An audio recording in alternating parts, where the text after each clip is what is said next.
Hello and welcome back to my YouTube channel where it is my opinion, or no opinion at all. Scottalicious McFabulous here, and I hope that you are feeling Percy.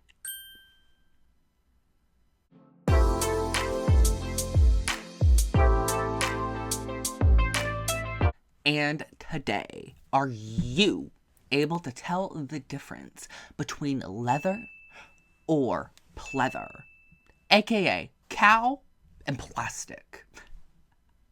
I have been on this leather or pleather kick since my video series started, and I've been but going through all my bags, double checking, triple checking, re-looking through them, and I have definitively been able to tell the difference between leather and pleather.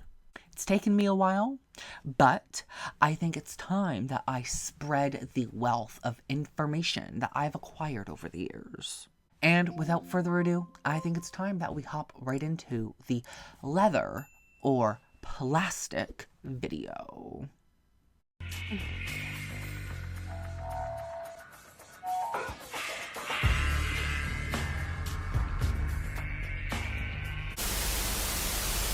Now, y'all know exactly what time it is. It is time to get Percy. But today we're getting Percy with leather or pleather.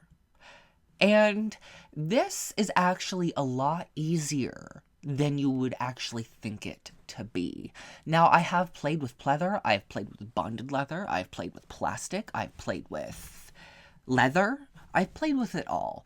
And I am 99% sure you will find this leather or pleather guide helpful if you already don't know the key differences. One key difference between pleather and leather is smell.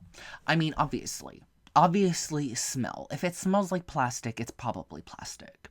If you smell a good hearty, homey feeling, something that's like it's really hard to describe a leather smell. It kind of smells like deep and like I wouldn't say musky, but you just feel like you can like smell like this really homey feeling, and it just smells so good.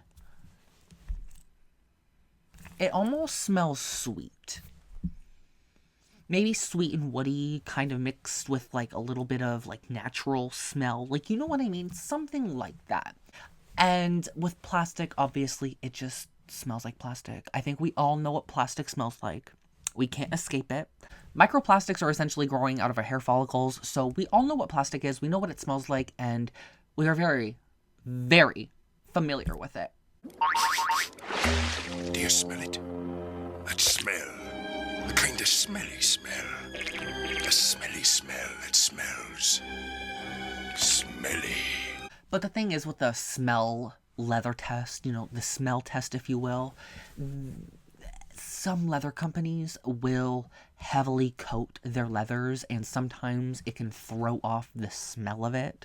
So you just gotta really learn. You know, you're not gonna get this all off the first bat. If you have a whole collection of leather bags, that's probably your best bet to start. I've gotten lots of experience from thrifting for a few years now, and I got a couple hundred handbags. Shockingly, I have a couple hundred handbags, mixed leathers, mixed everything, you know what I mean? So,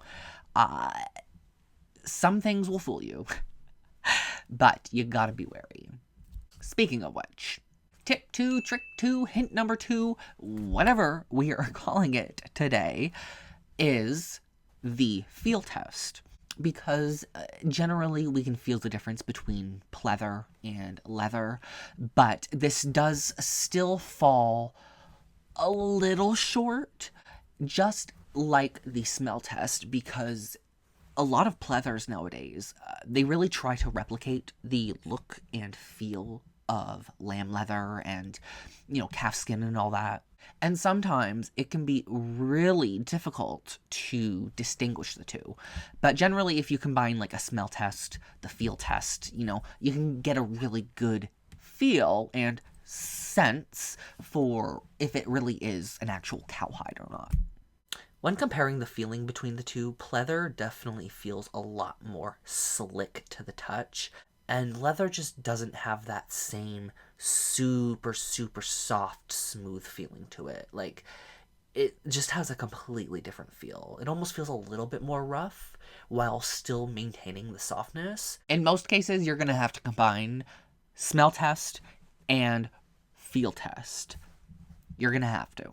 But the third, and I guess I'll say final tip, because you only really need 3 tips for this, unless we're going into exotics, which we are not in this video. I do not have enough information, knowledge on exotics to even remotely be like, oh, this is alligator, oh, this is mock croc. Because, girl, I don't know.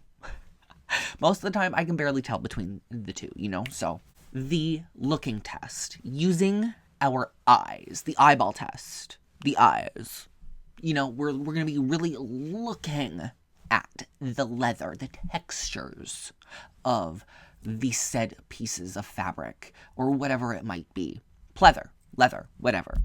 And the first thing that will be the biggest giveaway, and I mean like probably like the biggest giveaway, is leather veining. And leather veining is basically, you basically can't replicate it. You cannot replicate it in a manner that looks authentic, and it's very randomized in variation, like, you know what I mean? And some leathers do have veining, wrinkling, scars, etc. So generally, pleather is like completely smooth, completely everything. You know, you're not getting any variation. You're getting one straight piece of plastic. When you look at the tag here, or if you look at any of the pieces I'm showing as I'm talking over all of this, you can really notice some textures and variations, especially on the Empire Carryall 21. Do you see the leather veining on that Empire 21? It is immaculate. And you cannot replicate that. You can't get that from a pressed machine.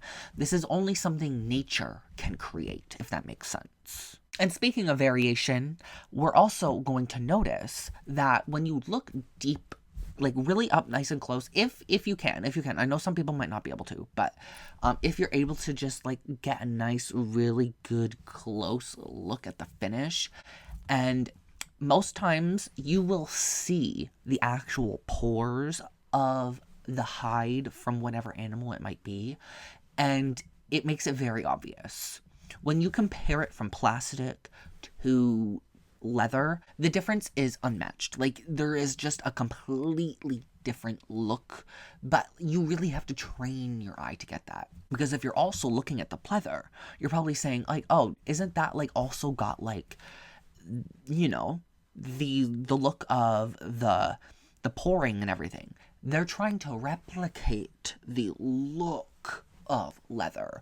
But again, once you train your eye to notice the differences between the two, you'll be able to just automatically tell, like, just by looking at it. Just by simply looking at it. If all 3 of your senses are failing you, then, baby girl, it might be a chop for you. It might be time. But the looking test is probably the easiest one for me personally, just because sometimes that feel can, the replication, I'm telling you, man, some pleathers nowadays look and feel just so like identical to leather, but like you really gotta like bend it, you gotta play with it sometimes, and once you can really understand how a cowhide can actually look when it's finished, your sky's the limit. You know what I mean? You can really identify at any point. In most cases, you know what I mean? I know some cases that might not be the most obvious.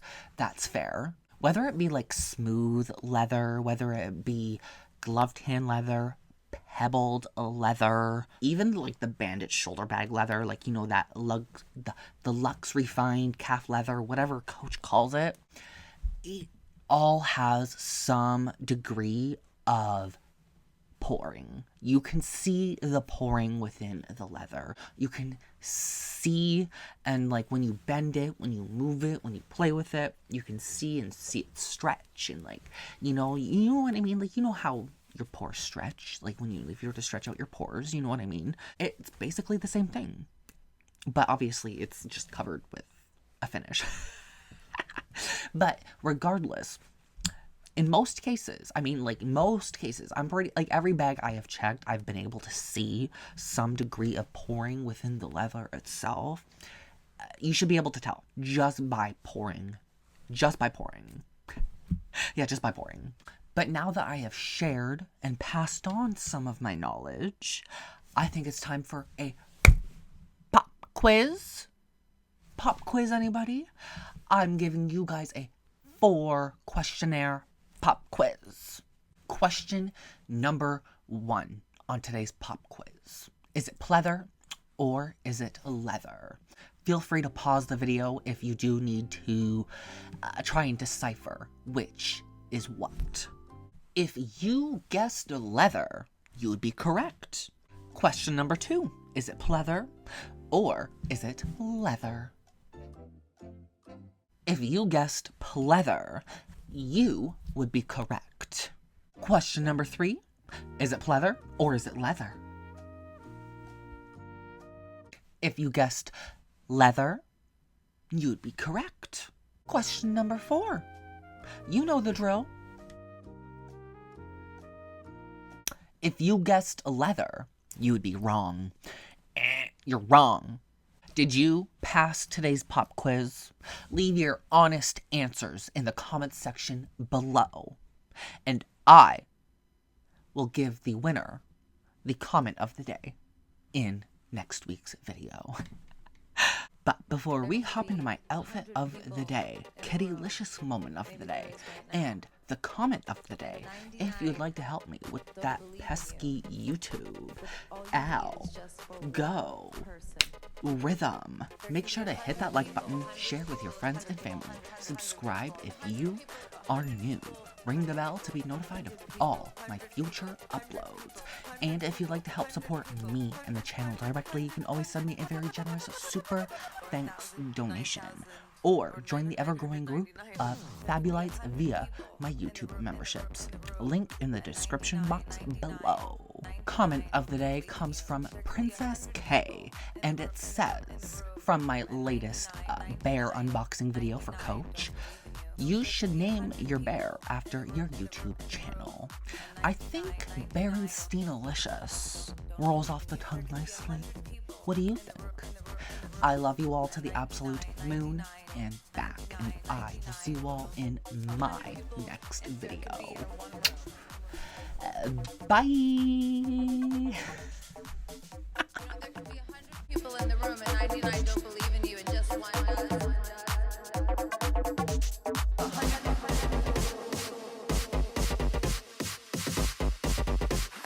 I probably said this earlier, but you know, 100 people can be in a room and 99 don't believe in you. 99 don't believe, but all it takes is one. There can be 100 people in the room and 99 don't believe. I think it was good. I'm done. No, show's over. Show's over. See you next Taco Tuesday, bitch.